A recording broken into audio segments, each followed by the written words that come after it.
سلام على اجدع ناس رجال وايناس، واهلا وسهلا بكم في قصه جديده هتحبوها موت. لان بطلنا هيقع مع شبر ونص هتبوظ له دماغه حرفيا. هو عيل راعي مشاكل وهي بتحب الحلويات جدا وحاجه كده ما يكونتوا خالص. فصلوا على النبي عليه افضل الصلاه والسلام لو متحمسين للجفاف العاطفي اللي جاي. ولو انت سنجل باشترك بالقناه واعمل كومنت طلع لي فيه كل احزانك وفعل الجرس علشان يوصلك الفيديوهات الجديده. فترى بقى ايه حكايه الوتر الحساس ده؟ تعال احكي لكم الحكايه من البدايه.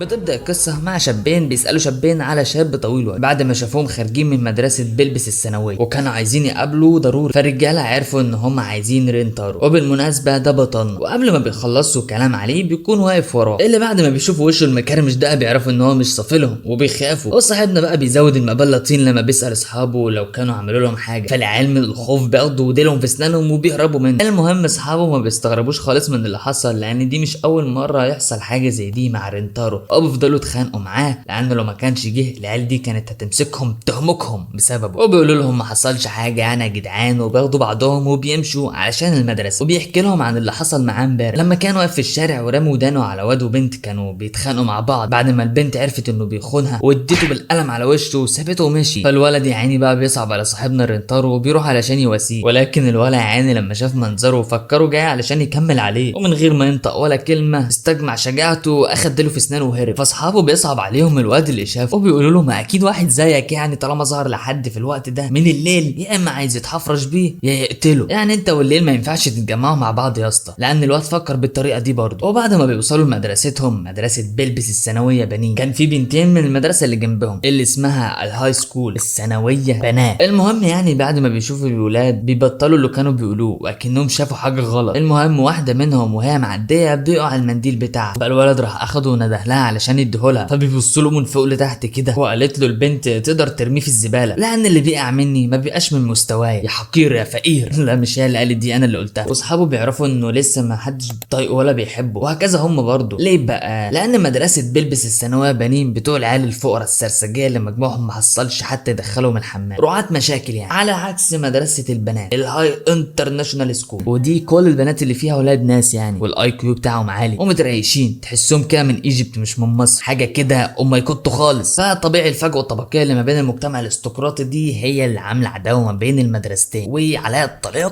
انت ما فاهم حاجه، فيعني دول فشله ما بيحبهمش التانيين اللي هم ولاد الناس. وبعد ما بيدخلوا المدرسه الشباب بيتفقوا مع بعض وبيعرفوا رينتارو ان هم هيروحوا الكاريوكي بعد المدرسه. واللي ما يعرفش الكاريوكي دي يعني بتبقى حاجه زي رومات كده بيروحوها وبينبسطوا فيها. المهم رينتارو بتوصل له رساله من امه بتقول له ان شغله هيبدا الساعه 6 وما يتاخرش لانه شغال في المتجر اللي سابوه له ابوه مع امه. هو بيروح بعد المدرسه واللي ما بيكونش معرف اي حد من اصحابه انه شغال في المحل الحلويات. وبعد الشغل بقى في اخر اليوم ما بيبقاش غير زبون واحد في المكان، فرينتارو عينه ما بتكونش رايحه غير على الكائن الحي ده. ومن نظراته بقى البنت بتتوتر لدرجه كانت هتروح فيها، فبيجيب لها ميه علشان تهدى وبعدين بتمشي بسرعه من المكان كان الولد طالع يجري وراها. وبعد ما بيشطب المكان مع امه بيسالها انت عارفه الزبونه دي اللي كانت هنا يعني؟ بتقول له ايوه واسمها واجوري، ودي زبونه دايما وبتيجي هنا اكتر من مره في الشهر. بيقول لها خلاص هي لو ما جاتش تاني فاعرفي ان انا السبب يعني، وبيعرفها على اللي حصل يعني، وانه لما بص لها خافت وكانت محرجه وكده. فبتقول له طالما ما كنتش تقصد فهي هتيجي تاني يعني، لان انا عارفه البنت دي وواثقه انها مش شبه البنات بتوع اليومين دول. تاني يوم بقى في المدرسه كان قاعد لوحده وبيفكر في الموقف اللي حصل مع البنت دي، وكان خايف لا يكون جرى لها حاجه، كان عايز يشوفها باي طريقه علشان يعتذر لها. واصحابه حتى لاحظوا عليه ان هو سرحان وفي حاجه شاغله دماغه، فبيعزموه على الغدا يعني عشان يقعد معاهم، بس هو بيسيبهم ويمشي وبيروح يطلب اكل من بره. وبعد كده بيروح البيت وهو قاعد في امان الله. بتدخل عليه امه وبتقول له بسم الله الرحمن الرحيم كده البنت اللي كانت موجوده امبارح جت مره تانية لا وعايزه تقابلك. ولما راح لها كان مستغرب جدا، بس قال بقى يعني مش مهم، المهم ان انا اعتذر لها على اللي حصل والموضوع هينفض على كده. بس هي بتسبقه وبتطلب منه ان هم يقعدوا ياكلوا حاجه سوا، وبسرعه ما بيرفضلهاش طلبها اللي انا وهو كنا مستغربينه. بس الحلوه بقى بتوضح له اللي حصل امبارح وبتعتذر له انها هربت منه لانه ده ما ما كانش تصرف كويس منها، فعشان كده عزمته على حاجه كلها في المحل اللي هو شغال فيه، اللي هو المحل بتاعهم اصلا. وانا دلوقتي مش عارف مين مع مين، بس مش مهم يعني، المهم ان انا مبسوط. وبعد ما خلصت الجاتوهيه بتاعتها كان نفسها تاخد اللي قدام رينتارو، وهو لما بيلاحظ ده بيقول لها والله ما خساره فيكي، اتفضليها هي لعيونك الحلوين. صراحه انا اللي قلت مش هو يعني. فبيسالها اذا كانت فاجئ منها امبارح لما شافها وهي بتاكل، لان اعتقد مفيش حد بيجيلكوا يعني ياكل الكميه دي من الحلويات. وبصراحه بقى هي استغلت ان ما كانش في زباين امبارح وما قدرتش تقاوم، وكلت كل الاطباق اللي كانت قدامها قبل ما تروح بيتها. وبتعرفها عن نفسها وان اسمها واجوري كوراكو السحت،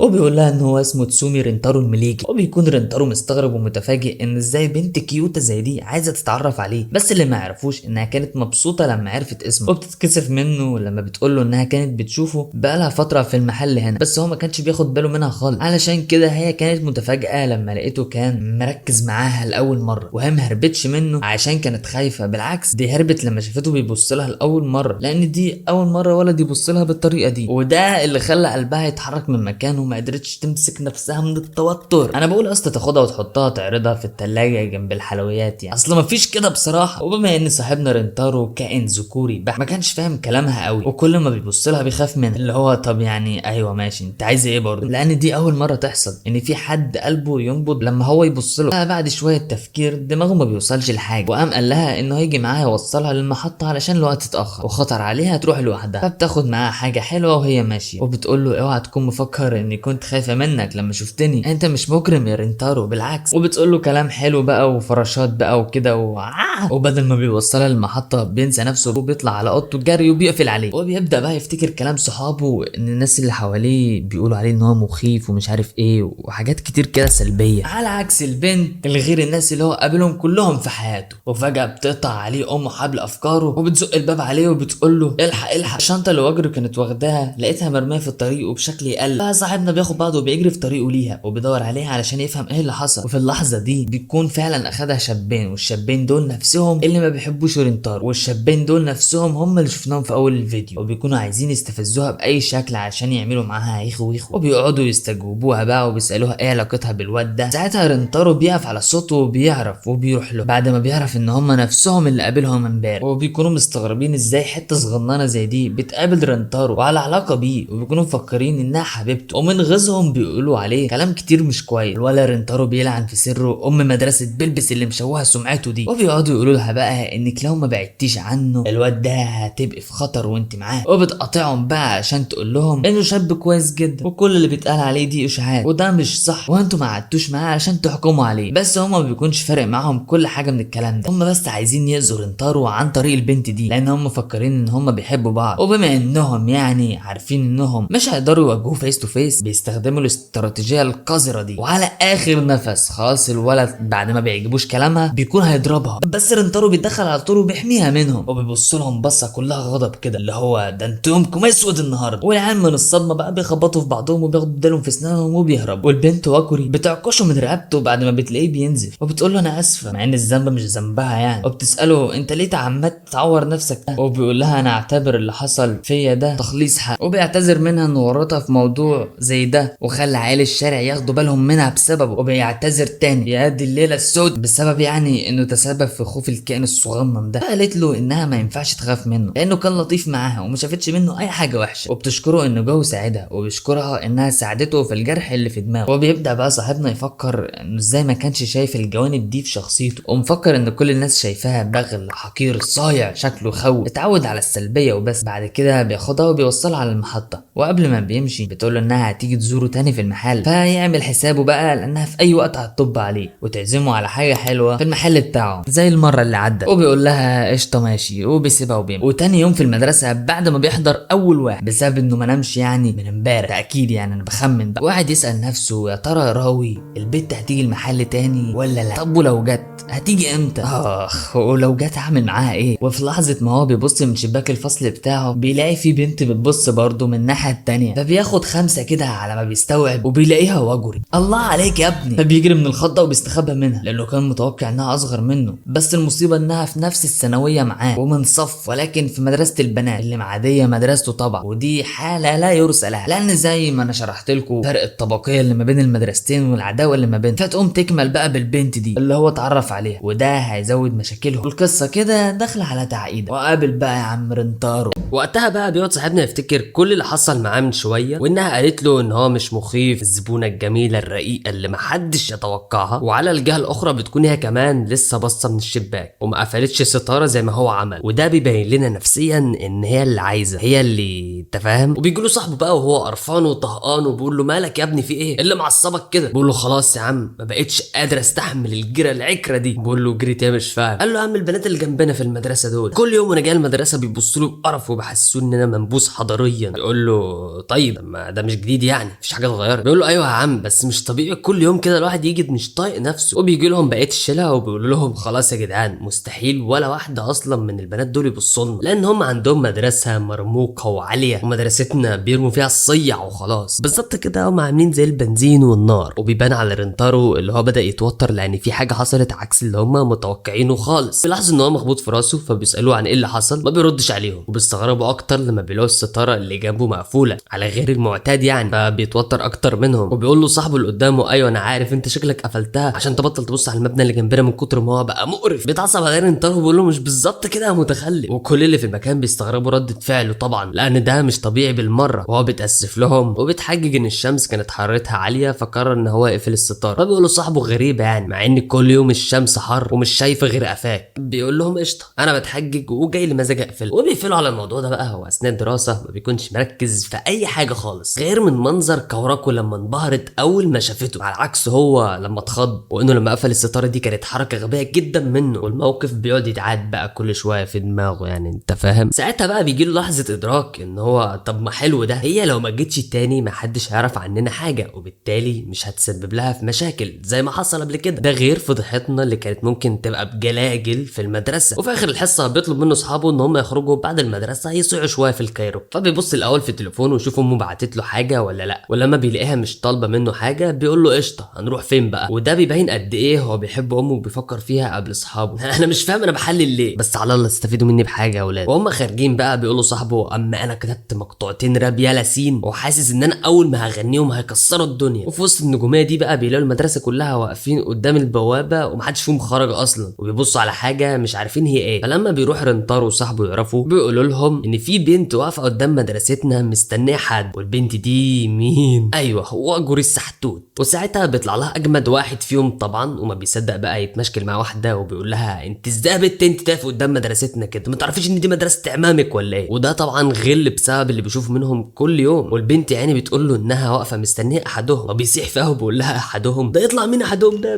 انطقي. وما بيكملش كلامه وبيجي رنتارو ويشيله من قفاه وبيطلب منه ما يخوفهاش وبيتاسف لها بالنيابه عنه. وبيقول له صاحبه انت طلعت تعرف حد من مدرسه شيديرو يا اسطى؟ وفجاه وبدون اي مقدمات بيعيط وبيبدا يندب حظه بقى لانه غيران وبيقعد يقول انا عايز حبيبه دلوقتي. مش فاهم انا حبيبه مين يا ابني؟ وفجاه بيجي اتنين من اصحاب كاراكو وبيجروا عليها وبيقولوا لها بتعملي ايه هنا يا بنت؟ المفروض ما تكونيش واقفه في المكان ده خالص. مش عارف كانها على حدود المكسيك. والمشهد هنا بيكون غريب جدا لان بنات المدرسه بيقعدوا يهزقوا في المدارس بيلبس ويستحقروهم على الموقف اللي هم فيه، يعني حاجه غريبه جدا. وقبل ما البنات بيمشوا صاحبنا بيقول للبنت طب انت خبطت فيا مش هتجيبي رقمك؟ طب اتاسفي طيب. ولسه هيمسكها بتنفر منه كده وبتقول له اوعي ده كلا يا جربوع يا ابني. ورنتارو وكاراكو طبعا بيكونوا في دنيا تانية خالص، وهم مروحين بيسالوا اصحابه بنت مين دي وكانت عايزه ايه؟ فبيقول لهم انا مال اهلي، انا كده كده بكرههم كلهم. ورنتارو ورا واقف مع دماغه وبيقول معقوله البنت دي كانت جايه عشان تستناني انا؟ لا لا لا اكيد تعرف حد تاني. يا ذكائك يا اخي. هو اصلا كل ده بيداري على التوتر والموقف اللي هو كان فيه. ولما اصحابه بيبصوا له بيستغربوا لان شكله متغير وسرحان خالص ومش معاهم، وركزوا معايا بقى على صاحبه ده وبيسيبوه بيمشوا. وبيقول لنفسه اللي حصل ده المفروض ما يتكررش تاني ولازم نبطل نتقابل علشان ده هيبقى احسن ليا وليها. وطبعا بيروحوا الكايروكي زي ما اتفقوا مع بعض، وصاحبهم اللي بالمناسبه اسمه أس بيرزع لهم المقطوعتين اللي كان كاتبهم وبيقعد يندب فيهم حظه طبعا. وفي وسط الليله دي صاحب رنتارو اللي قلت لكم ركزوا عليه لانه شكله مش متخلف زيهم بيسالوا اذا كان في حاجه حصلت مؤخرا هو مش عايز يقول له عليها او مخبيها عليهم يعني. والتانيين بيقولوا له ايوه لان تصرفاتك الفتره الاخيره ما كانتش عجبانا بصراحه. وبيقول له احكي لنا يا صاحبي همومك واحنا هندرها لك. فبيفكر في الحته الصغننه وبيقول لنفسه نفسه طب اقول لهم ولا ما اقول لهمش، وهستفيد ايه اصلا لو قلت لهم، وهل الموضوع ده مستاهل ان انا اعرفه لحد، لان عارف ان اصحابه الثلاثه ما بيطقوش حد من المدرسه اللي جنبهم، فقرر يخبي عليهم علشان ما يعملش ازعاج وفي نفس الوقت ما يضايقهمش وكمان ما يضايقش كورك. والاتنين دول بقى بيقولوا له خلاص يا معلم، وقت ما تحب تقول لنا احنا هنسمعك. وصاحبنا ده بيكون مستغرب من سخافتهم، بس رنتارو بيطمنه وبيقول له انا تمام يا صاحبي وكله تمام يعني، وما تقلقش من اي حاجه. انا اللي مش تمام يا اسطى، ما بتسالش فيها ليه؟ وهو مروح بقى اخر الليل بيلاحظ ان المحل بتاعهم لسه مفتوح، مع ان هم المفروض بيقفلوا بدري عن كده. ولما بيدخل بينصدم لما بيلاقي كوراكو بتكون قاعده لحد الوقت متاخر زي ده مستنياه. لا لا لا، بيكون عايز يقول من جواه كده يا بنتي انت ايه اللي جابك هنا، بس بتقطع حبل افكاره وبتعتذر له على الدوشه اللي حصلت قدام المدرسه بسببها، لانها كانت مفكره ان العلاقه ما بين المدرستين مش هتبقى سيئه للدرجه دي. فبيقول لها ابدا ولا تعتذري مني ولا بتاع، ارفعي راسك يا استاذ. وامه بتقول له لما تتاخر عليا تاني بعد كده ابقى عرفني، لان البنت بقالها كتير قاعده مستنياك، وبتعزمها على كيكه من اللي فاضله عندها لو كانت هتقعد شويه. ولسه بتقول لها انها هتمشي علشان متاخره، بس بطنها بتفضحها كالعاده يعني. هو بيقعدوا يضحكوا عليها وبتبقى في قمه الاحراج، وفي الاخر بتقعد تاكل طبعا. ورنتارو بيلاحظ انها بتبقى في قمه السعاده وهي بتاكل حلويات، وبتساله على صاحبه اللي كان بيعيط، فبيقول لها انت قصدك على اسس؟ لا هو بس الجفاف العاطفي اللي عامل فيه كده. ها والله هو اللي بيتفرج علينا دلوقتي. وبيسالها بقى هي ليه جت قدام مدرستهم، بتقول له علشان اشوفك يا رنتارو. فبيعرف وقتها انها ما كانتش مستنيه حد تاني، وبتقول له اكيد ده مش هيحصل تاني يعني علشان ما يتشكش في امرنا. بيقول لها هو هيبقى في تاني اصلا؟ وبيتلعثم كده وبيقول لها انا اصلا لما شفتك كنت مبسوط، قصدي كنت مخضوض وحاجه يعني قمه الاحراج. وبيقول لها انه اصلا ما بيعرفش يتكلم قدامها خالص، فبتقول له بعفويه قول اي حاجه انا هبقى مبسوط. وبيفضلوا شويه كده بقى محسسين من بعض وحاجه يعني قمه الاحراج. وبيقول لها المفروض يعني ان احنا ناكل الكعكه اللي قدامنا. بتقول له ايوه صح عندك حق. وبقول لها بصراحه انا ما كنتش متوقع ان انت هتيجي المحل. فبتقول له علشان انا جيت من غير ما استاذن يعني. بقول لها ابدا انا فكرتك اصلا مش هشوف وشك تاني. فبتزعل كده وبتقول له ده ليه يعني. فهو هنا بيقول لها لانك طبعا من مدرسه مرموقه، وما اظنش ان واحده من مدرسه الهاي سكول دي هتيجي علشان تشوف واحد زيي، وفكره اننا نبقى مرتبطين دي هيعمل لك مشاكل كتير كتير. وعلى عكسه تماما، لانها بتقول له انها اصلا كانت مبسوطه ومفكره انه هيبقى مبسوط ان هو في المدرسه اللي جنبها، وبتسيبه وبتمشي علشان الوقت اتاخر. وبتقول له انت عندك حق احنا مش هينفع نكمل فعلا، وبتسيبه بقى واقف في مستنقع افكاره. ولو لاحظنا هنا هي ما مشيتش علشان الوقت متاخر، هي كانت زعلانه فعلا، بدليل انها ما كملتش الكيكه بتاعتها. تدخل عليه امه وبتقول له يا مشيت انت سبتها تمشي لوحدها. فما بيردش عليها وبيبص عليها بملامح غريبه جدا كانه هيكل عظمي. فبتجري عليه امه وبتقول له يا ابني انت سامعني، تعالى تعالى احنا لازم نتكلم. وبتاخده بقى وبيطلعوا فوق، وبيكون حكى لها كل حاجه طبعا حصلت من اولها لاخرها. فبتسكت كده وفجاه بتلسعه في وشه وبتقول له بص انت هتروح تحصل وجري دلوقتي، علشان اللي حصل لها المره اللي فاتت لما كانت مروحه في الوقت المتاخر ده لو حصل لها تاني انا مش هرحمك، سامع يا؟ فبيقول لها ان البنت قالت له انها سعيده انها عرفته، ومن ناحيه تانيه قالت له انه مش هينفع نكمل، فهو ما عادش فاهم اي حاجه في اي حاجه. فبتقول له يا ابني حبيبي ما تاخدش كل حاجه من منظورك انت بس، وتعامل البنت زي ما الناس عاملتك بسوء ظن منك، لانها ولا مره غيرت موقفها معاك، فانت ليه مصمم تبوظ اللي بينكم بسبب ان هي من مدرسه اصحابك ما بيحبوهاش؟ وهل هي لما عرفت ان انت في المدرسه بلبس قالت لا خلاص ده عيل جربوع مش هينفع ان انا صاحبه؟ بالعكس دي قعدت معاك وجات علشان تتاسف لك تاني.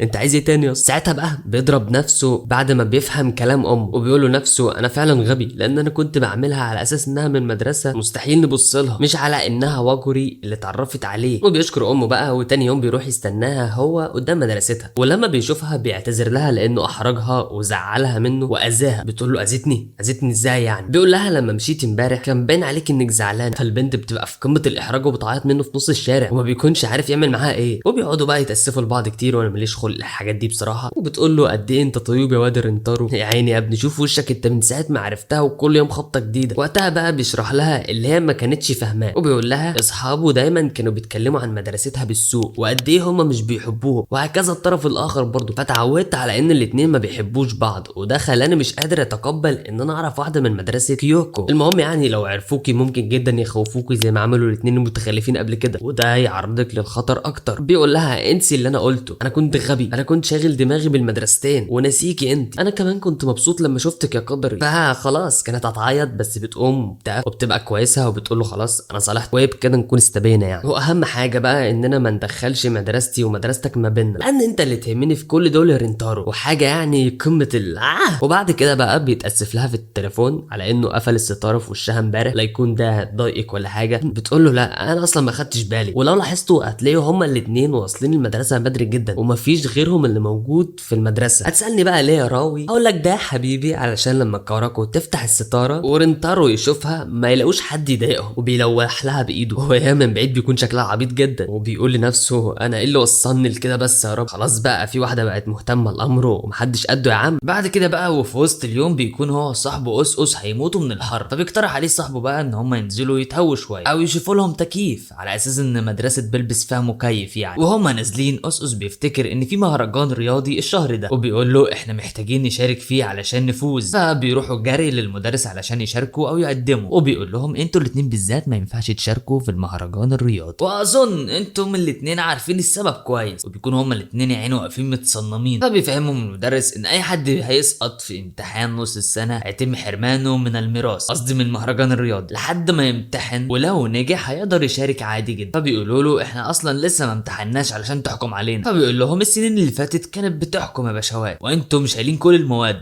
فبيقول له أس بقى واحنا ايش ضمننا ان احنا ننجح اصلا في الامتحان ده؟ فبيقول لهم المدرس بكل بساطه نجحت في مهرجان، ما نجحتش ما فيش مهرجان. وبيقول له أس ساعتها على جثتي، ولكن ساعتها ما بيكونش قدامهم خيار غير ان هم يذاكروا علشان يعدوا علشان يشاركوا في مهرجان بتاعهم. وبيطلعوا بقى الفصل التاني وبيكون أس قاعد ماسك دماغه وعمال يقول اه يابا يما ياني، وبيقعد يحسب بقى هو هيذاكر كام ساعه في اليوم لانه في حياته ما عادش 10 دقايق على الكتاب. ايوه هو اللي بيتفرج عليه دلوقتي. بيمسك صاحبه ساكو بقى وبيقول له انت هتساعدني في المذاكره صح؟ احنا اصحاب يلا وهنذاكر سوا يلا صح؟ فبيقول له ساكو اوعى انا بطل تلزق، عملت معاك كده السنه اللي فاتت وبرضه سقطت. بينما رنتارو بيكون قاعد يذاكر فعلا ما شاء الله يعني، ولكن المصيبه انه ما بيكونش فاهم اي حاجه، وبيطلب من صاحبه ان هو يشرح له الجزئيه دي من الكتاب. فبيقول له انا ذاكرتها كتير بس ما قدرتش افهمها برضه، ولو عايز فعلا المساعده فممكن تطلبها من ساكو لان هو انسب واحد فينا. وبيجي أس من وراها وبيقول له عامه بقى لو مش عايز تخلينا نشارك في المهرجان فاحنا هنذاكر لوحدنا، مش عايزين من خلقتك حاجه. وساكو هنا ما بيصدق وبيقول له اعمل اللي انت عايزه، وريني دماغك بقى توصلك لفين. وفي وسط الليله دي بقى امه بتبعت له وبتقول له ان النهارده هو يوم الخصومات في المحل، فلو تقدر تعزم واجوري النهارده مفيش مشكله. وفعلا بيحاول ان هو يبعت لها ولكن بيكون متردد كتير، بس في النهايه بيبعت لها يعني، وبيكون طول الحصه قاعد بقى مستنيها ترد، ولكن في لحظه ادراك كده انه ممكن ما يكونش مسموح استخدام الهواتف في مدرسه كيوك، ولكن بتبعت له بتعتذر من انها يعني مش هتيجي علشان مشغوله اليومين دول وكده، فبيحس بالاحباط بعد اللي حصل. وبيقطع صاحبه حبل افكاره وبيقول له يلا بينا يا باشا نروح المكتبه علشان نبدا شيفت المذاكره، وبيعرفوا بقى ان هم هيقدروا يعدوا الاختبار ده بدون مساعده ساكو طبعا، وبيقعد يحمسه وبيقول له احنا قدها يلا مش ناقصين خلايا مخ عنه ولا حاجه. وعند اول مساله دماغه بتقع، بيقول له رنتارو انا بقول يا اسطى ان احنا نروح نصالح ساكو احسن ونبطل عند، لان هو الوحيد اللي كان بيذاكر لنا السنه اللي فاتت. فبيقول له فعلا واحنا قعدنا نذاكر وفي الاخر سقطنا. فبيقعد بقى رنتارو يحفزه وبيقول له احنا هنشارك في مهرجان السنه دي ولازم نفوز بالبطوله، كده لازم نكون كلنا موجودين سوا. فبيقول له عندك حق انا اروح بقى صالح ساكو واجيبهم هما الاثنين واجي. ورنتارو بيكون مستغرب منه لان دماغه خفيفه خالص. وبعد ما بيعدي حبه وقت بيكون رنتارو قاعد لوحده في المكتبه، وبتعدي 2 بنات وما بيلاقوش اي مكان يقعدوا فيه، فلما بيلاحظ رنتارو ده بياخد بعضه وبيمشي علشان هما يقعدوا في مكان فاضي. والبنتين بقى بيستغربوا فاهم انت، وبيقولوا شوفوا الواد الجامد اللي ساب لنا الكرسي وقام. وهو نازل بقى بيلاقي كوراكو تحت بتذاكر هي واحده صاحبتها، فبيتخض بيقول لنفسه يمكن هي قالت لي انها مشغوله الشهر ده علشان بتدرس الامتحانات، بس مش باين يعني ان هما بيدرسوا بجديه كده ومقطعين نفسهم من المذاكره. وبيكون هو واقف طبعا بيتصنت عليهم، وبتقول لها صاحبتها اللي يشوفك وانت بترسمي الحاجات دي ما يشوفكيش وانت بتطلعي الاولى على المدرسه كل سنه. وهنا رنتارو بقى بياخد الصدمه فاهم، لان هو طول اليوم بيحاول يصالح صاحبه علشان بس يذاكر له، واخد بالك يذاكر له. وبيقول بقى لنفسه ان واجوري طلعت اشطر واحده في مدرستها على عكسي خالص، انا لو اتقارنت بمدرستي فانا في قاع الهامور، انا من اسوأ وادل الناس هنا. يعني الاتنين عكس بعض في الحته دي خالص. وبص بقى على اللي هيحصل. يرد بقى رنتارو بيبوس مخه خليه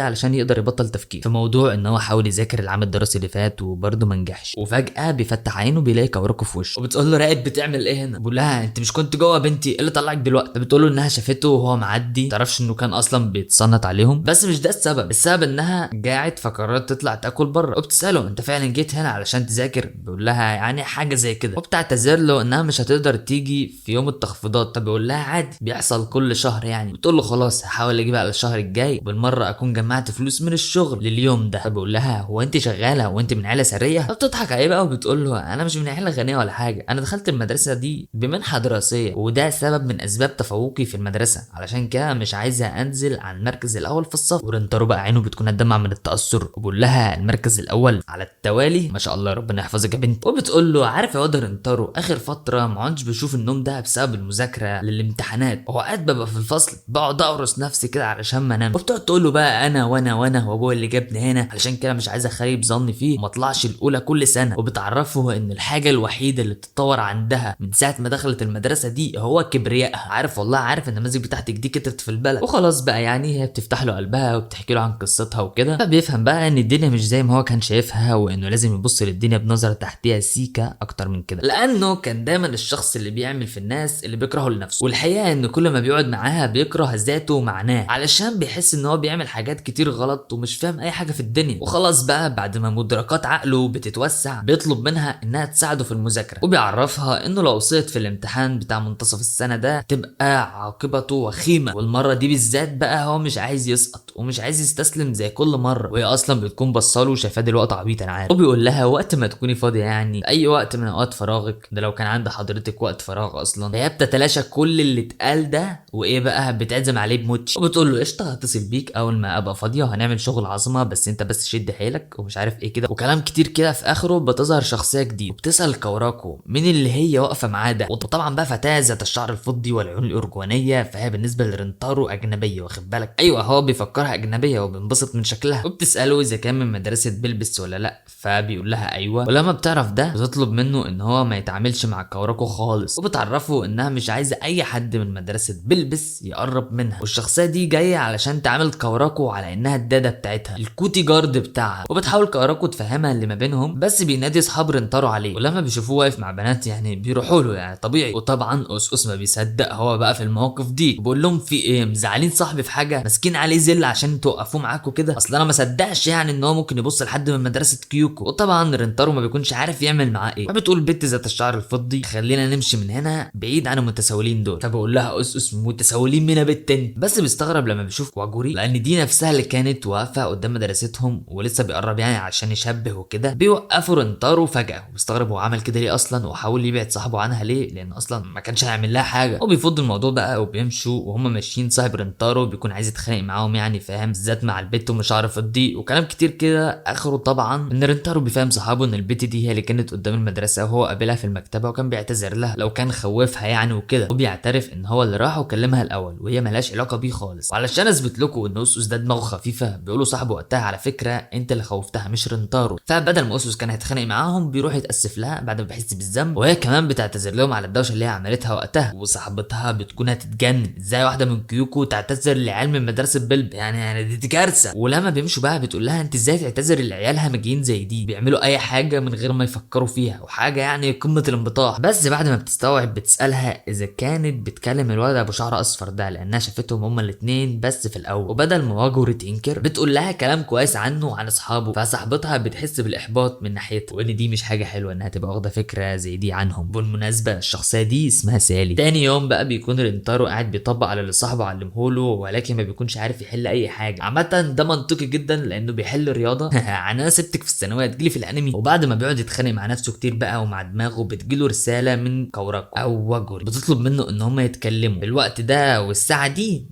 ولما بيرد عليها بقى بتعرفوا انها بتكلمه علشان تعتذر له على اللي صاحبتها عملته معاه انها كلمته بطريقه مش كويسه وكده يعني. وبتحاول تقنعه انها بنت كويسه جدا مش زي البنات اللي موجودين هنا صدقني وانا مش هصدق لا. وهو بيقول لها ما حصلش حاجه اصلا عادي. وبتكلمه يعني بخصوص اللي حصل معاه ومع اصحابه وانه اسوس ده مصيبه زرقاء وما ينفعش يظهر في اي موقف من المواقف اللي زي دي وكلام كتير فيه فراشات كده. اخره انه كان جامد موت وهو بيحوش عنها صاحبه فاهم انت. وبتسيبه مع دماغه وبيقعد يقول بقى لنفسه انا كنت جامد ياه انا عمري ما حد قال لي كده قبل كده. بقى بتنديله من سماعه التليفون وبتتفق معاه بقى على يوم السبت ان هم يقعدوا فيه علشان يذاكروا وكده. فبيسالها هي ليه بتعاملوا بطريقه رسميه كده وبتقول له لان انا زبونه في المحل عندكم وتعودت اتكلم معاك كده. فبيقول لها يعني انا مجرد شخص شفتيه بالصدفه في محل الحلويات يعني احنا ما فيش بينا اي حاجه يا سعاد. بحس بقى في طاقه طريقه كلامها ان هو دايما في مسافه ما بينهم، على عكس اللي هي كانت اصلا بتحاول توصله. وطبعا ما بيقولهاش اي حاجه من الكلام ده لانه ما يقدرش، كل ده بيحصل في دماغه بس، وبتشجع بس وبيطلب منها انها تبطل تكلمه بطريقه رسميه. وبيقعد يفكر بقى يا ترى شكلها كان عامل ازاي وهي بتكلمني، لانه كان بيسرح كتير وما قالش كلام مفيد يعني، وبيكون عنده فضول يعرف الكائن اللي كلمه ده كان مبسوط ولا مقروف ولا نظامه ايه. الناحيه التانيه بتكون كوراكو كسرت حاجز التوتر علشان تكلمه، وبتقعد بقى تقول يا رب ما يكون حاسس ان انا مدلوق عليه وبتاع. وبنروح بقى لسالي اللي بتكون قاعده وقدامها صورتها هي وكوراكو وهم صغيرين، والظاهر ان معرفتهم اكبر من ان هم اصحاب في المدرسه، وده كان ظاهر عليها في اول ظهور ليها من شويه، وليه اصلا هي ما ظهرتش من الاول، يعني حاجه غريبه جدا.